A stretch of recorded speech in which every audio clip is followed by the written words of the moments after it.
First dish is quick tomato chicken stew. Using Japanese seasonings, you can easily make a rich and tasty tomato sauce. It goes great with chicken.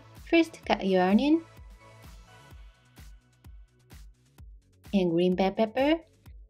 You can skip the bell pepper if you don't have it. I think it will be delicious with the addition of eggplant. Next, let's cook the chicken first. Sprinkle salt and pepper and lightly brown the chicken. You can start by cooking them skin side down over high heat for about 5 minutes. After turning over, cook briefly so that they do not become tough, maybe about 2 minutes. Once done, remove from pan. Fry onions in the oil from the chicken.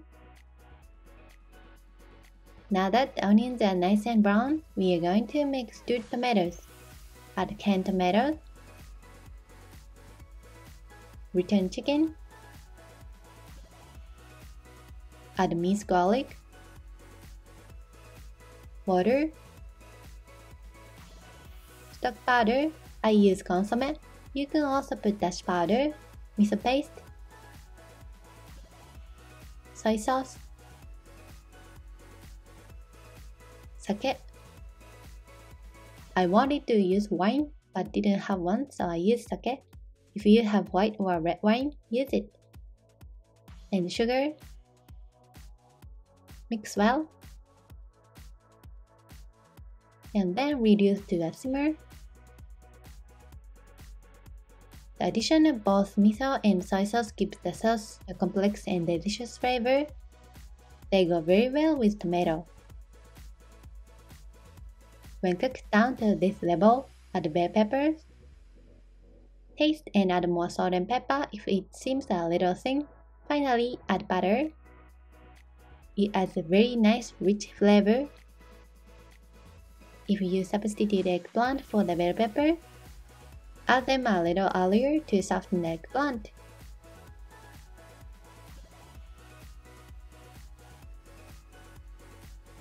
Next one is shrimp and chicken gyoza. Healthy but super tasty dumplings made with shrimp and chicken breast. First, mince green onion.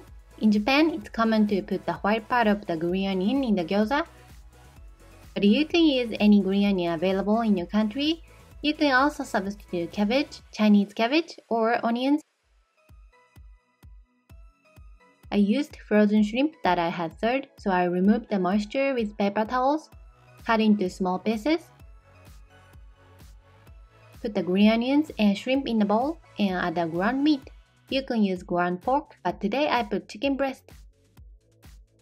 Put sake, soy sauce, sesame oil, chicken stock powder, grated ginger, salt, and potato starch. Mix well. Wrap the filling in the dumpling skin. Wrap it any way you like. I often use this wrapping method these days because it's easy. Put water and fold the wrapper. Make a hollow in the middle. Bring both ends to the center and attach them together. If it's hard to stick at the end, add water. I made a lot today, so I'm freezing half of it. You can fry them in oil, but today I'm going to steam them. Water alone is fine, but add a little sake and steam. Adding sake adds richness and flavor. Cover and steam for about 6 minutes.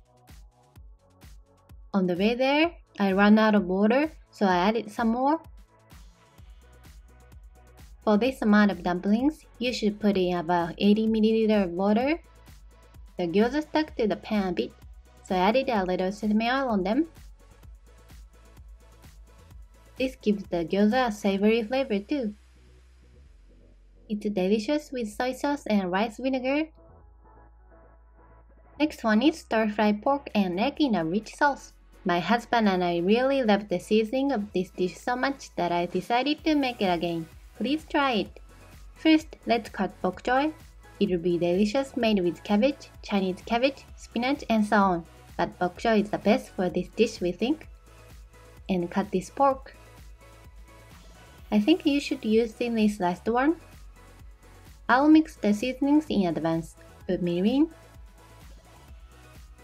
soy sauce, and oyster sauce. Mix well. Use 2 eggs. Mix without any particular seasoning. Oil the pan. And make scrambled egg. Do not overcook and make it fluffy. Remove from the pan. Next, cook pork. It's always a pain to spread this thin pork.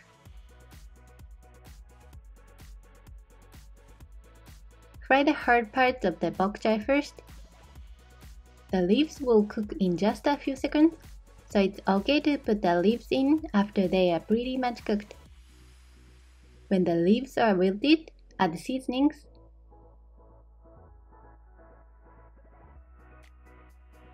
Here, add butter.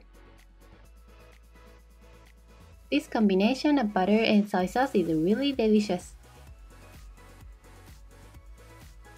Once the butter is melted and thoroughly mixed, return the egg to the pan. Don't forget to turn off the heat before adding the eggs. Mix lightly and done. Sprinkle black pepper as you like.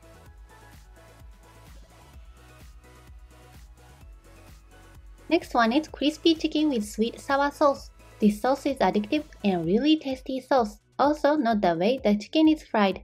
First, chop the green onions for the sauce. If you don't like green onions or don't have them at home, you can omit them. Cut the chicken into bite-sized pieces and sprinkle with salt and pepper. Then sprinkle a light dusting of potato starch on it. Put the chicken in a bowl like this and mix it with your hands to make it stick thinly and easily. About 1 tablespoon of potato starch per 150 grams of chicken should be just right. Add the green onions to the pan with the ginger and garlic. Chopped ginger and garlic are fine. Put soy sauce, rice vinegar, sugar, sesame oil, sake, and honey. Bring to a light boil, stirring constantly. This can be used without heat and mixed in a bowl, but warming it up like this allows the seasonings to mix well and the green onions to sweeten a bit. Remove from heat immediately as too much boiling will destroy the flavor. Next, let's fry the chicken. Today I will fry them in less oil. It's easier to deal with the oil and maybe a little healthier. Fry for 3 minutes. Then turn over. The skin became nice and crispy. Fry the other side for 3 minutes and the chicken is done. Place the chicken in a bowl and pour the sauce you just made. Enjoy it while the skin is still crispy.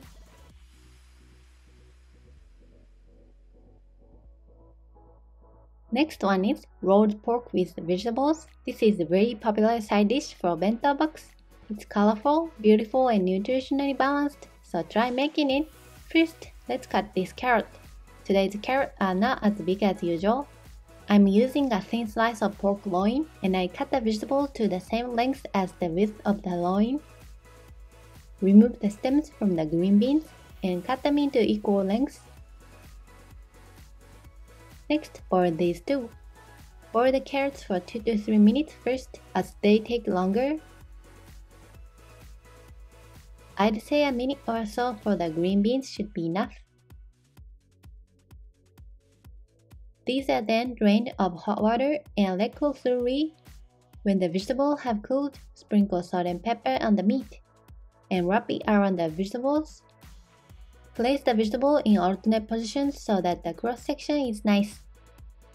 By the way, I sprinkle salt and pepper on only one side of the meat, as I will season the meat later. If you can get thin beef, I think it would be delicious made with that too. Coat the surface with flour. This will make it harder for the pork to flake off. The sauce will be easier to mix with the pork. Oil the pan and cook this meat. Lightly brown the surface. Add sake and steam. Steam over low heat for 3 minutes. Next, let's make the sauce. It's so simple. Put mirin, soy sauce, and sugar. Mix well.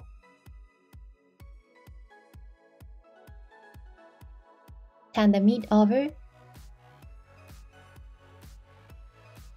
and steam for another 3 minutes. When the meat is cooked, add the sauce and increase the heat a little. Bring the sauce to a simmer and thoroughly toss the meat with the sauce while rotating it. When the sauce thickens and reduces like this, it's done. Please enjoy the sauce left in the pot over the meat. Next one is Japanese meat and potato stew, Nikujaga. This dish is a typical Japanese dish that you can make so easy at home. Potatoes soaked with flavor are the best part of this dish. Cut onions, carrots, and potatoes into bite-sized pieces. The meat is also added, so it's just like making curry. It seems that some people make a lot of this dish and then convert it to curry. I have never done it though. It can be omitted, but it's a good idea to include some green ingredients to add a little color. I use green beans. You can use green peas or snap peas instead. Cut your pork too. I thought it was common to include pork, but this seems to vary from region to region. My husband told me that beef is often used in Western Japan, while pork is often used in Eastern Japan. He said it would be good to have both, but next time, fry carrots and onions in oil first. After lightly frying this, add pork and fry until the color changes. Add potatoes, put water, dashi powder, sake,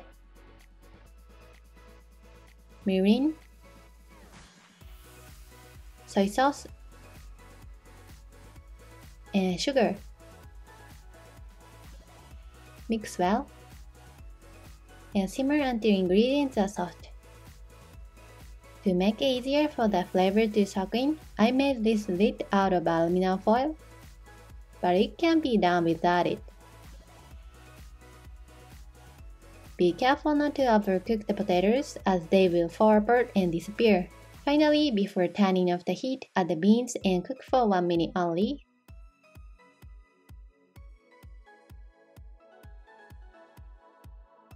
Next one is refreshing chicken salad. Finally, I have discovered the most delicious and easy way to eat chicken tenders. First, wash cherry tomatoes and cut them in half. As usual, rub salt into the okra to remove small hairs. If you can't get okra, add something else such as cucumbers or other ingredients that are perfect for salad. Boil okra for 1.5 minutes.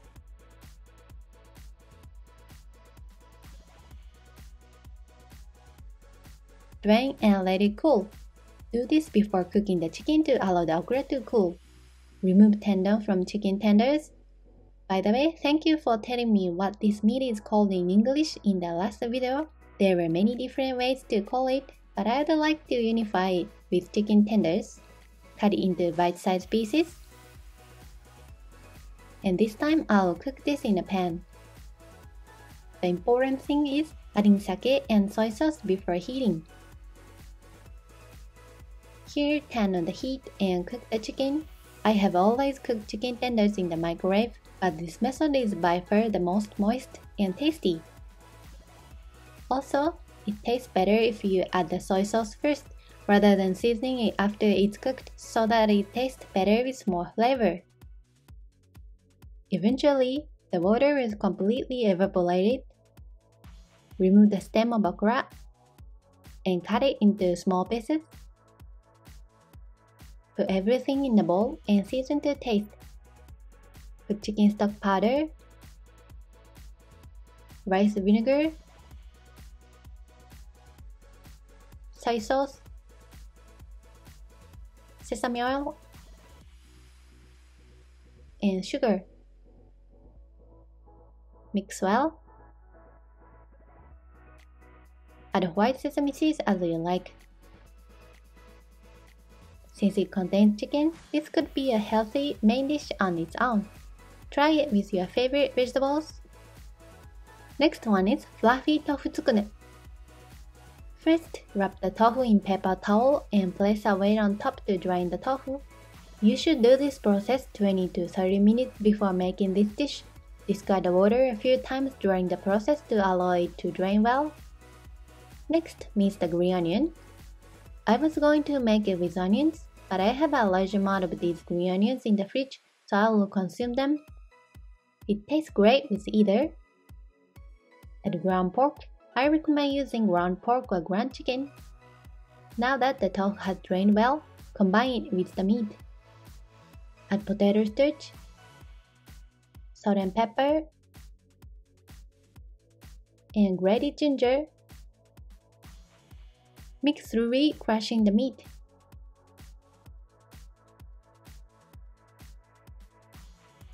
This time there is about the same amount of tofu and meat, so it's healthier and the texture is fluffier and tastier. You can increase the amount of meat if you like.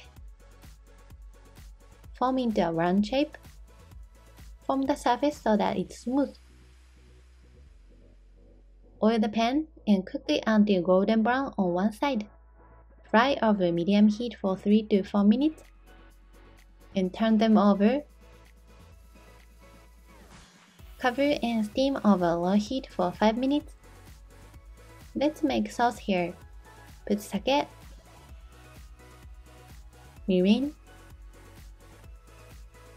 soy sauce, and sugar. Mix well. When they are cooked, add the sauce. Increase heat and cook until sauce is reduced to simmer. Turn the meat over and let it soak up the flavor thoroughly. Top with sesame seeds and green onions. Next one is garlic beef with cucumber. Beef and cucumber is an unusual combination, but a surprisingly delicious dish with special garlic sauce. First, pound the cucumber with a rolling pin before cutting. This way, the flavor will soak in easily later. Cucumbers will smell green if left as they are, so sprinkle them with salt and let them stand for 10 minutes. In the meantime, let's cook the beef. Oil the pan, add garlic. After lightly frying the beef, add soy sauce, rice vinegar, honey, and chicken stock powder. The size was too big, so I cut it with scissors. I added the same amount of seasoning earlier because I didn't have enough. Detailed amounts are given in the description section, please refer to it. After 10 minutes, wash the cucumbers. Remove water with a paper towel firmly. Combine with beef. Add chili peppers to taste. Finally, add sesame oil.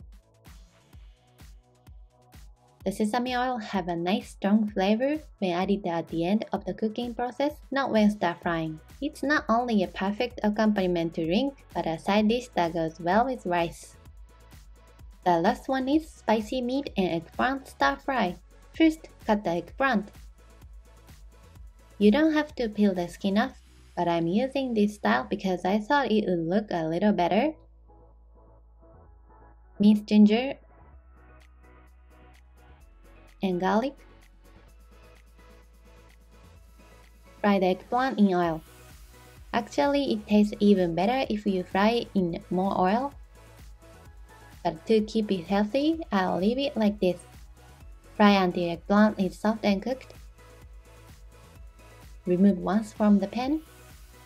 Next, combine the sesame oil, garlic, and ginger and fry lightly. I put too much ginger this time. It was good, but a little spicy, so you guys should make it with 2 to 3 slices of ginger. Add ground pork. I think any ground meat would work well with this dish. Sprinkle salt and pepper. Put sake, soy sauce, mirin, miso paste, oyster sauce, chili pepper, and sugar. Mix well and cook until meat is cooked. Then return the eggplant.